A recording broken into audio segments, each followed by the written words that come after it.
আর এই যে রমাদান আসছে, এই দুটো নিয়ামতের কারণেই আল্লাহ তাআলা আমাদেরকে বলেছেন যে যখন কোনো দিন সংক্রান্ত নিয়ামত তুমি পাও, এই দিনের নিয়ামত, তিনি কোরআন, হাদিস, ওয়াহি, নবীকে পাঠিয়ে তিনি আল্লাহ তাআলা আমাদেরকে সূরা ইউনূসের 58 নম্বর আয়াতে বলেছেন যে তোমরা এই যে কুল বিফাদলিল্লাহি ওয়া বিরহমাতিহি ফাবিযালিকা ফালিয়াফরাহু হুয়া খায়রুম মিম্মা ইয়াজমাউন।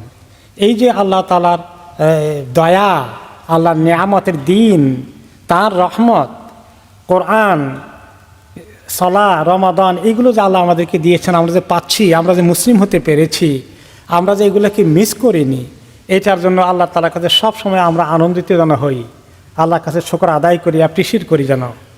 এই জন্য রমাদান আসতেছে, যদি আল্লাহ আমাদেরকে মিলিয়ে দেন, আমরা যেন আল্লাহ তাআলার কাছে সেটা দোয়া করতে থাকি, আর পেলে যেন আল্লাহ তাআলার শুকর আদায় করতে থাকি। এইভাবেই দিনটা একটি বড় নিয়ামত।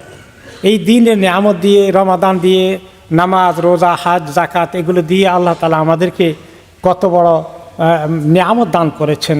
আর যারা এগুলোকে মিস করেছে, সারা জীবনে এক ওয়াক্ত নামাজ পড়বে না, আল্লাহকে চিনেনি, হজ করবে না, জাকাত দেবে না, রোজা রাখবে না একদিনও, তারাও আল্লাহর সঙ্গে দেখা হবে কিয়ামতের দিন, আমাদেরও দেখা হবে।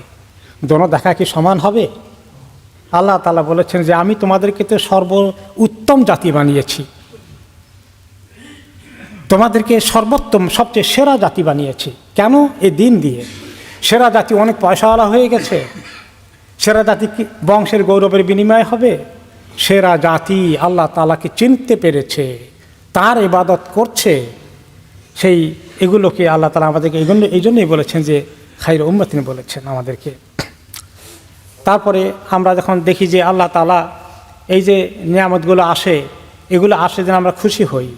এবং আল্লাহ তাআলা কোরআনে কথাই বলেছেন যে তোমাদের কাছে আল্লাহর পক্ষ থেকে ওয়াজ এসেছে, নসিহাত এসেছে কোরআনের তরিকায়, এবং এটা তোমাদের অন্তরে জন্য শিফা, অন্তরের বিভিন্ন রকমের শিরক, গুনাহ, নাপাকি থেকে উদ্ধার করে তোমাদেরকে তাওহীদের দিকে নিয়ে আসছে, এবং এটা হিদায়াত এবং বিশ্ব মুমিনদের জন্য রহমত এই দিন, এই কোরআন। তো এই জন্য আমরা যখন আল্লাহর দিনের কোনো কিছু হয়, পাই, তার জন্য যেন শুকর আদায় করি।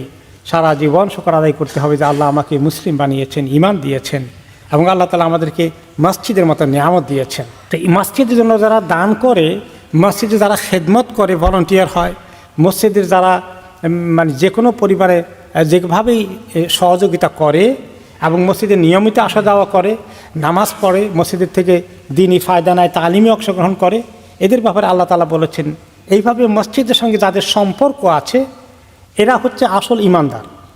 মানে আমানা বিল্লাহি ওয়াল ইয়াউমিল আখির, যে এই ঈমান এর এই জন্য কোনো তাফসীর বলেছেন যে ইমারাতুল মসজিদ উনওয়ানুল ঈমান, মসজিদের সঙ্গে এইরকম সম্পর্ক থাকাটা হচ্ছে ঈমানের সাইনবোর্ড, যে লোকটার ঈমান আছে।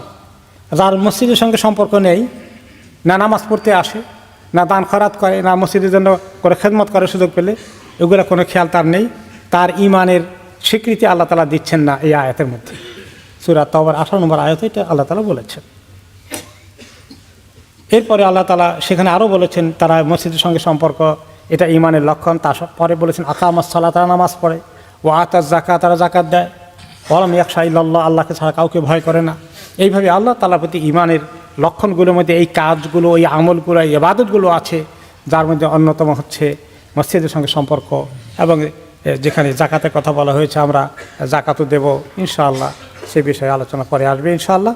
তো এগুলো যারা করবে আশা করা যায় তারা হিদায়াত প্রাপ্ত হবে। তো এইভাবে রমাদানের এই নিয়ামত আমাদের কাছে এসেছে। তারপরেই দেখা যাচ্ছে যে আল্লাহ তাআলা আমাদেরকে জাকাতের কথা বলেছেন। মসজিদের প্রসঙ্গ এসে গিয়ে আল্লাহ তাআলা নামাজ, আকামাস সালাহ ওয়া আতাজ যাকাত, তাহলে ঈমানের সঙ্গে, ঈমানের দাবি, ঈমানের চিহ্ন, ঈমান আছে বলে দাবি করার জন্য অন্যতম আমল হচ্ছে নামাজ, সালাহ, তার সঙ্গে সম্পর্ক হলো মসজিদে। এরপর তারা জাকাত দেবে।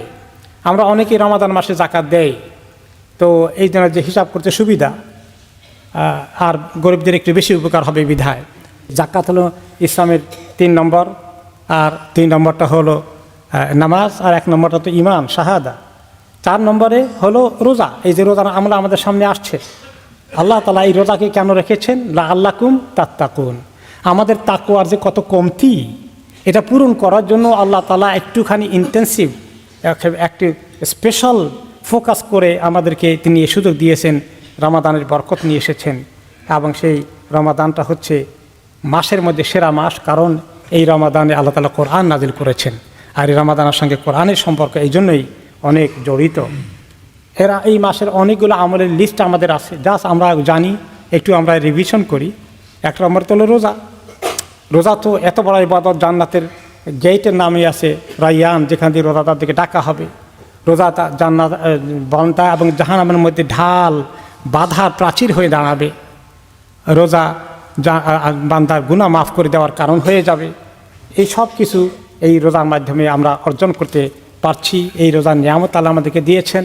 আমরা আনন্দিত, অপেক্ষায় আছি যেন আমরা আগ্রহের সাথে রোজা পালন করি। একটা কষ্টকর জিনিস, কোনো রকম ওষুধ খাওয়ার মতো তিতা লাগে তারপরে করতে হয়, কী করব, এরকম না করে মনের মধ্যে আগ্রহ, উদ্দীপনা, কি নিয়ামত আল্লাহ আমাকে দিয়েছেন। খাওয়া তো সবাই খেতে পারে, খাওয়া কিছুক্ষণ বন্ধ রাখাটাই তো হলো ক্রেডিট, এটাই তো হলো আসল ব্যক্তিত্ব, এখানে হলো আসল পাওয়ার। এটা আল্লাহ আমাকে দিয়েছেন এবং এর বিনিময়ে আল্লাহ এত বড় পুরস্কার দিবেন, যেটা নিজের হাতে দিবেন, তিনি হাদিসে এসেছে। সে আগ্রহ নিয়ে রোজা রাখা।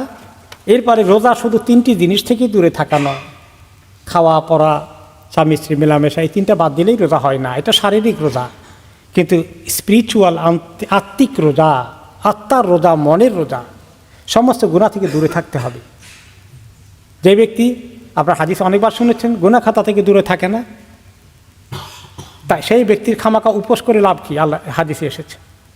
এই উপোসের রোজা শুধু আল্লাহ চান না, শরীরের রোজা, মনের রোজা, আত্মার রোজা, সব কিছু। আর আত্মার রোজা হয় যখন গুনাহ থেকে দূরে থাকে, আল্লাহর ইবাদতে বেশি মনোযোগী হয়ে যায়। সেটাই হচ্ছে রোজার আসল দিকটা।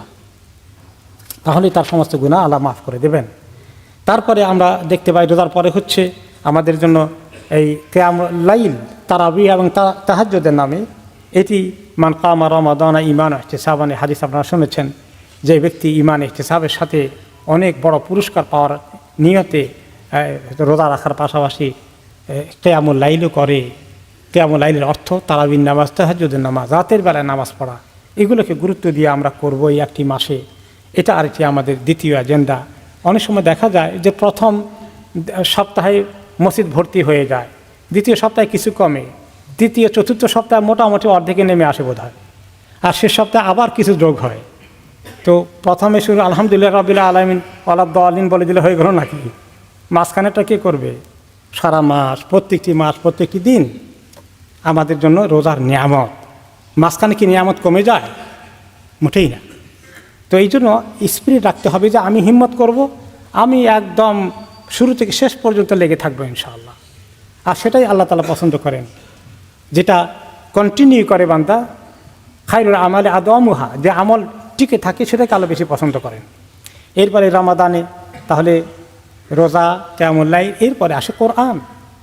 এই কোরআন তেলাওয়াত করা নবী করিম সাল্লাল্লাহু আলাইহি ওয়াসাল্লাম নিজে খতম করেছেন, জিবরাইল আলাইহিস সালামকে নিয়ে দুইজনে একসঙ্গে খতম করেছেন।